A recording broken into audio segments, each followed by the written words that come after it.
Okay. Hi, good day, everybody. Let's welcome again that we are going to talk about Adem, which is acute disseminated the symptoms and doctor diagnosis. The details of this symptoms and doctor diagnosis sharing will be put under if610campus.com.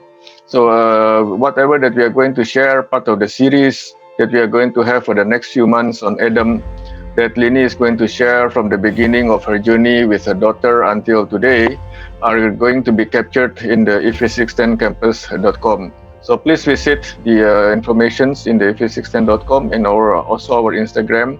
And we are going to share and the update as we record and we share more notes with all of you. So thank you again for joining us. And today I'm going to pass it to Linny to share more in terms of the details on symptoms and doctor diagnosis.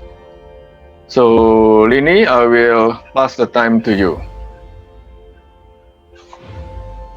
Hi, everybody. My name is Linny.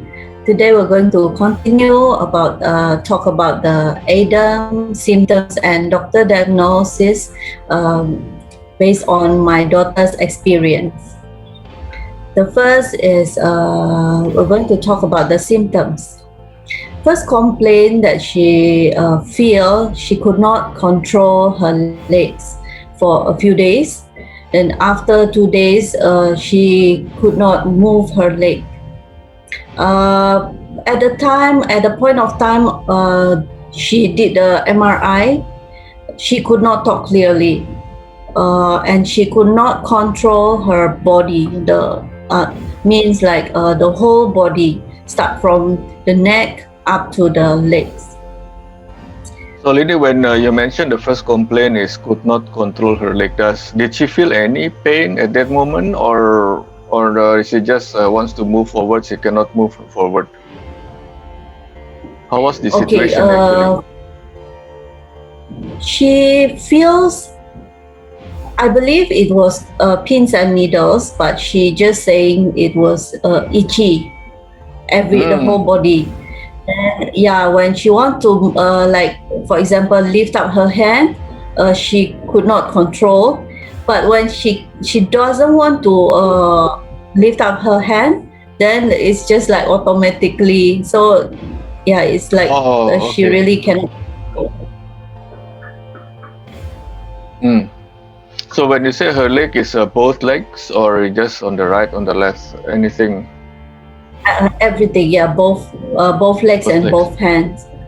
So yeah, starting from the leg, including the neck. So starting from the leg, then go up to the hand, or at the same time she feel the leg and the neck. The leg and the hand. She feel the pins and needle at the same time.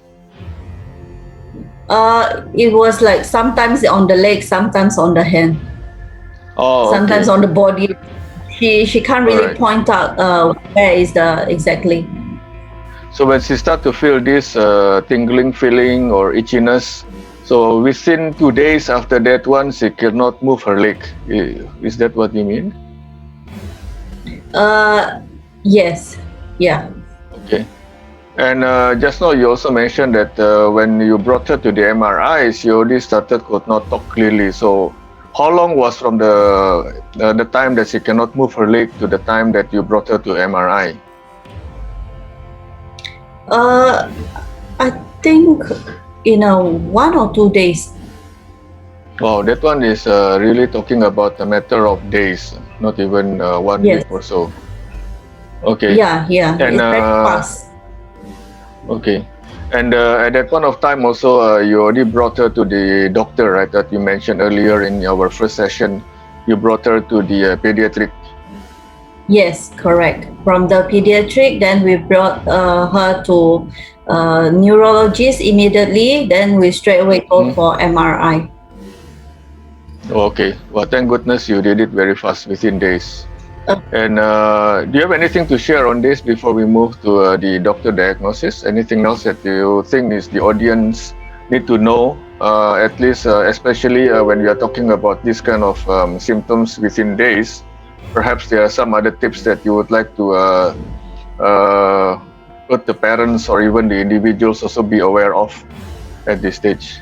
I guess I only can say when you see the symptoms is getting worse, it means like you have to act immediately.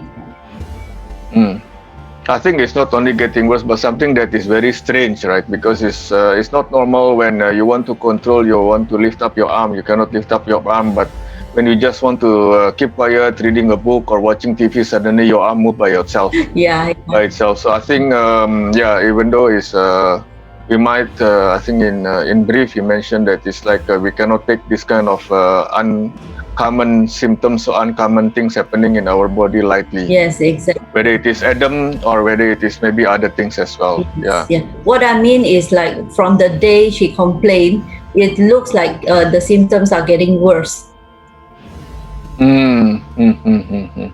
Yeah, that one is even more alarming, right? Yeah. For Yes, us yeah, as well. it's true. Okay, maybe you want to share a bit of the doctor diagnosis.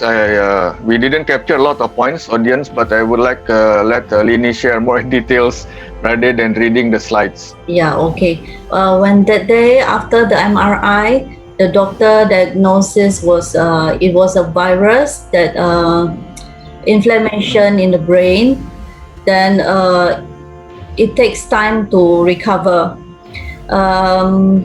Between 60 to 90% children with Adam with this condition will fully recover in 1 year.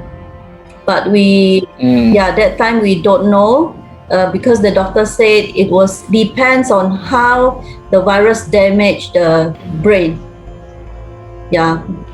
So the time you need depends on the damage. Okay. And just now you mentioned is children. Does this Adam only happen to children mostly, or also can attack adult? You know any information on that? Yeah, mostly is for children, but it happens to adults too. Okay. Any particular age that the doctor say between what is the range of the children's age that might happen, and what is the probability? They told me for children is below 8. Below the 8 years old. Below 8? Yes. Okay. And then what is the ratio usually that a child can get this kind of virus? Well, actually, it's quite rare. It's they say it's 8 in a million, so it's the same as 1 in 125,000 people will get this. Okay. So it can happen in average mostly to children age 8 and below. Yes. Okay. And how old was your daughter at that point of time? That time she was 6 years old. She was 6. Okay, so it's still within the range of the age group. Okay.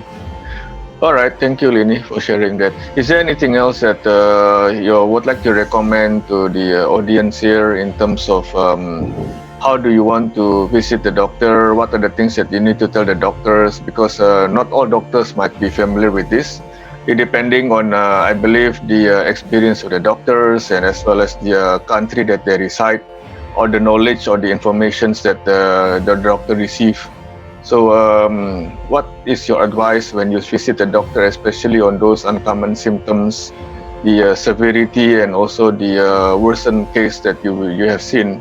When you bring to the doctor, what is your advice to the parents and the individuals here that is watching these lessons, this sharing, that you would like them to really remember and share it to the doctors when they visit the doctor?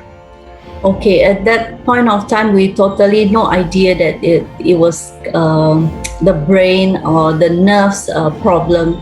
So from this experience, we really aware that the brain and the nerves are very important. So anything that something went wrong, it could be from the nerves. So we have to take action fast, or at least you go to a doctor that you're really comfortable, then tell everything that you know, the funny things. That's the funny conditions. From there, they will analyze. I'm curious whether did you do any research before you went to the doctor, or just I assume you just brought her to the doctor straight, right? And rely on the doctor. Yeah, I just rely on the doctor because at that point of time we have no idea on this case. Yeah, yeah, correct. And none of us experienced this, and it's very rare Yeah, illnesses like what you mentioned as well. So never come up to our mind, unlike flu or cough. yeah. Yeah, thank you. Okay. Okay, is there anything else that you would like to share with the audience at this stage? Okay, I think there's some links that you can refer to. Okay, yeah. Yes, this so far these are the available references that you can see if you want to know more about this ADEM symptoms.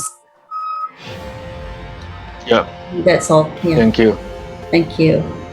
And in summary, perhaps you can share as well. I think you have shared this one. We cannot underestimate the little complaint that we have from our child, whether it is Adam or anything, especially those that is very uncommon symptoms like what we shared just now as well. And please do explain, like what Linny mentioned as well, to the doctors, every single details, every single things we cannot hide, or we try not to hide anything, especially in this kind of situations. And I think the third point is what I learned from Linny sharing.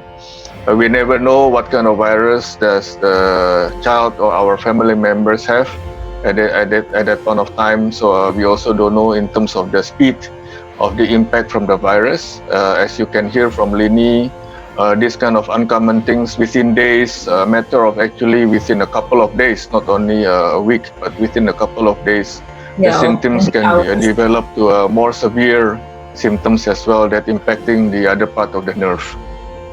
Yeah. Yeah. And you also mentioned here that Adam also could be life-threatening. Yeah. Right. Yeah. Correct. If it's not being treated.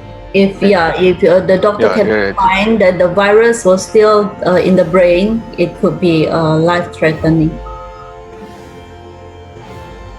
Okay. Yeah. So thank you, Linny, again for the time and for the audience. As we mentioned earlier, we are going to share more and more the personal experience that Linny has experienced together with daughter and the family.